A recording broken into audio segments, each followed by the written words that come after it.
ሰላም ጤና ይስጥልኝ ክብራትና ክብራን፣ ይህ ብርሃን ኢንተርቴይንመንት ነው። በዛሬው ቪዲዮ ማጋራችሁ የዓለማችንን ሀብታም እግር ኳስ ተጫዋቾችን ይሆናል።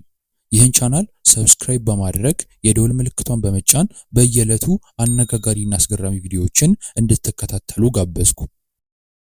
የዓለማችን ሀብታም እግር ኳስ ተጫዋቾች። አንደኛ፣ የዓለማችን ባለጸጋ እግር ኳስ ተጫዋች ፋይቅ ባልቂያህ። ፋይቅ ባልቂያህ በ20 ቢሊዮን ዶላር የዓለማችን እጅግ ባለጸጋ የእግር ኳስ ተጫዋች ማዕረግን ይዟል። የንጉሳዊ የዘር ሐረግ ልጅ የሆነው ፋይቅ በአሁኑ ጊዜ ለፖርቹጋሉ ቡድን ማርቲሞ አማካኝ ሆኖ ያገለግላል።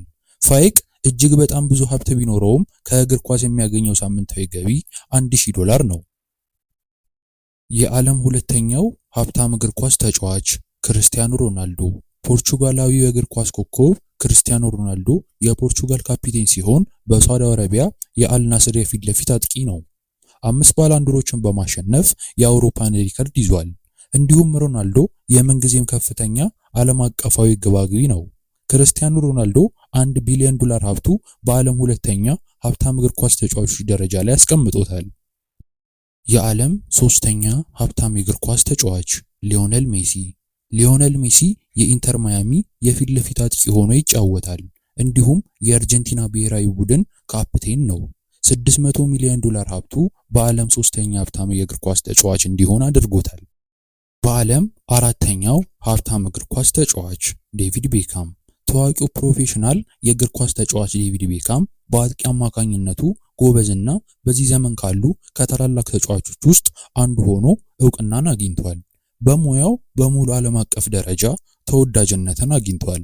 ቤካም እንደ ማንቸስተር ዩናይትድ፣ ሪያል ማድሪድ፣ ኤል ጋላክሲ፣ ኤስ ሚላን ባሉ ታዋቂ ክለቦች ውስጥ ተጫውቷል።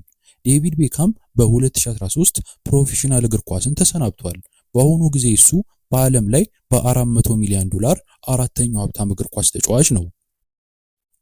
የዓለም አምስተኛ ሀብታም እግር ኳስ ተጫዋች ዴቭ ዊላን።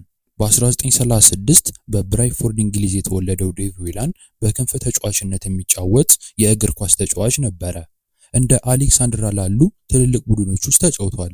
ዴቭ በ1936 ከሙያው እግር ኳስ ጡረታ ወጥቷል።